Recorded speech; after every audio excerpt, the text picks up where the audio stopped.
Hello guys, welcome to my YouTube channel English for Everyone. Today's video is all about the use of multiple adverbs in a sentence. It means कि जब एक sentence में एक से ज़्यादा adverbs आ जाते हैं तो फिर उस कंडीशन में adverbs की अरेंजमेंट क्या होती है, पहले कौन सा एडवर्ब आता है, उसके बाद कौन सा एडवर्ब आता है और उसके बाद कौन सा एडवर्ब आता है। तो आज के वीडियो में आप मल्टीपल एडवर्ब्स को एक ही सेंटेंस में यूज करना सीखेंगे। इससे पहले की वीडियोस में मैं एडवर्ब को और एडवर्ब की डिफरेंट टाइप्स को like adverb of manner, adverb of place, adverb of time, adverb of frequency, adverb of degree, adverb of reasons को डिस्कस कर चुकी हूँ। आज की वीडियो में हम सिर्फ ये देखेंगे कि अगर एक सेंटेंस में एक से ज्यादा एडवर्ब आ जाते हैं तो उनकी अरेंजमेंट क्या होती है। वेल गाइज, जब हम यूज ऑफ मल्टीपल एडवर्ब्स की एक सेंटेंस में बात करते हैं तो सबसे पहले हमारे पास एक सेंटेंस स्ट्रक्चर होना जरूरी है। तो अगर हम इंग्लिश के सेंटेंस की बात कर रहे हैं तो इंग्लिश सेंटेंस स्ट्रक्चर है हमारे पास SVO, subject, verb and object. तो सब्जेक्ट हो गया हमारे पास शी, वर्ब हो गया हमारे पास रेड, ऑब्जेक्ट हो गया हमारे पास book, she read a book. ये हो गया हमारे पास एक कंप्लीट सेंटेंस जिसमें सब्जेक्ट भी है, वर्ब भी है, ऑब्जेक्ट भी है। Okay, this sentence is according to this SVO structure. Now the question arises how she read the book. उसने बुक को कैसे पढ़ा? She read a book carefully, she read a book loudly, she read a book slowly। ठीक है, तो उसके book पढ़ने का अंदाज कैसा था? she read a book carefully। ये हो गया हमारे पास एडवर्ब ऑफ मैनर। वेयर, उसने वो बुक कहाँ पढ़ी? इन the library, adverb of place. कब पढ़ी? येस्टरडे। कब पढ़ी? येस्टरडे, कल पढ़ी। ओके, तो ये हो गया हमारे पास adverb of time. She read a book carefully in the library yesterday, कि उसने कल लाइब्रेरी में एक बुक को बहुत एहतियात से पढ़ा। ओके, तो ये होती है हमारे पास सेंटेंस स्ट्रक्चर। तो जब एक सेंटेंस में एक से ज्यादा एडवर्ब्स आ जाएं तो ये होती है उस सेंटेंस की फॉर्मेशन। ओके, तो इट विल बिकम SVOMPT। ये होगी आपकी उस सेंटेंस की फॉर्मेशन कि सबसे पहले क्या आएगा? Adverb of manner, then adverb of place, then adverb of time. Well guys, कुछ और एग्जांपल्स के थ्रू इसको समझने की कोशिश करते हैं। First sentence is he swims enthusiastically in the pool every morning before dawn to keep in shape। okay, he swims, he subject, swims verb, उसका तैरना verb है। enthusiastically, how he swims, वो कैसे swim करता है। okay, तो enthusiastically this is adverb of manner। in the pool, कहाँ? in the pool, adverb of place। every morning, oftenly, daily। Okay, तो ये हमें बता रहा है उसकी फ्रीक्वेंसी कि वो हर सुबह करता है। सो ये हो गया एडवर्ब ऑफ फ्रीक्वेंसी। कब करता है?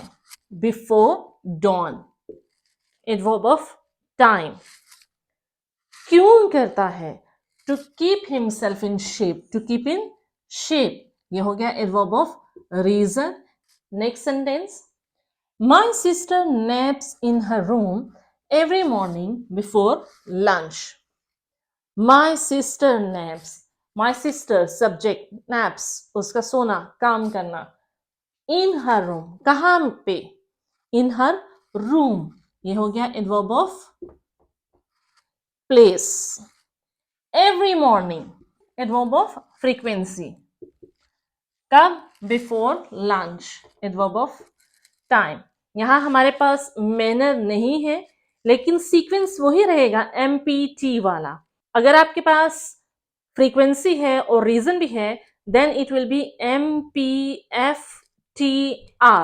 इट मीन्स के मैनर आएगा सबसे पहले, फिर एडवर्ब ऑफ प्लेस, फिर एडवर्ब ऑफ फ्रीक्वेंसी, फिर adverb of time and at the end adverb of reason. Okay, लेकिन जनरल जो स्ट्रक्चर रहेगी वो वही रहेगी MPT, manner, then place, then time। और अगर इनमें से कोई एक मिसिंग है तो स्ट्रक्चर डिसऑर्डर नहीं होगी, structure order will remain same. अगर एम मिस है तो पी टी, और अगर हमारे पास फ्रीक्वेंसी है तो पी एफ टी, अगर हमारे पास रीजन है तो P F T R.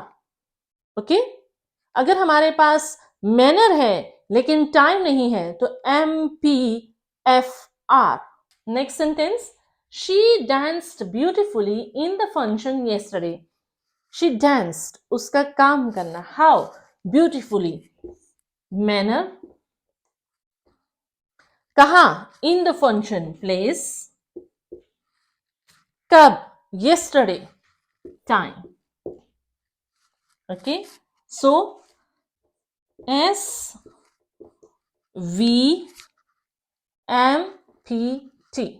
So it's really very easy to use different types of adverbs in a sentence. आपने सिर्फ ये माइंड में रखना है कि सबसे पहले हमारे पास adverb of manner आएगा, soon after the sentence हमारे पास adverb of manner, फिर हमने adverb of place लगाना है, फिर हमने देखना है कि एक सेंटेंस में फ्रीक्वेंसी है या नहीं।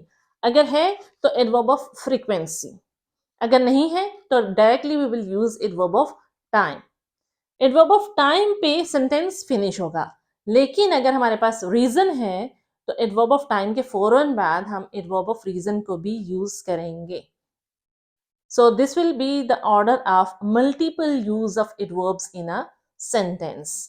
Now one more question is here कि अगर एक सेंटेंस में एक ही टाइप के टू एडवर्ब्स यूज हो जाएं तो फिर क्या सीक्वेंस होगा। इट मीन्स कि अगर एक सेंटेंस में टू एडवर्ब्स ऑफ टाइम्स आ जाए, या टू एडवर्ब ऑफ प्लेस आ जाए, या टू एडवर्ब्स ऑफ मैनर आ जाए, तो फिर हमें कैसे पता चलेगा कि हमने ये वाला एडवर्ब ऑफ मैनर लगाना है पहले, या other one adverb of manner लगाना है, या ये वाला एडवर्ब ऑफ टाइम पहले आएगा, या दूसरे वाला एडवर्ब ऑफ टाइम पहले आएगा। तो ऐसी कंडीशन में जो आपने मोस्ट स्पेसिफिक एडवर्ब होगा आपने उसको पहले लिखना है और लेस स्पेसिफिक को बाद में। मतलब मोस्ट स्पेसिफिक को सीक्वेंस वाइज हम पहले लिखेंगे और लेस स्पेसिफिक को सीक्वेंस वाइज हम बाद में लिखेंगे एक सेंटेंस में। So guys, this was all about today. Today was the last video of adverbs. I'll meet you in the next video with the next parts of speech.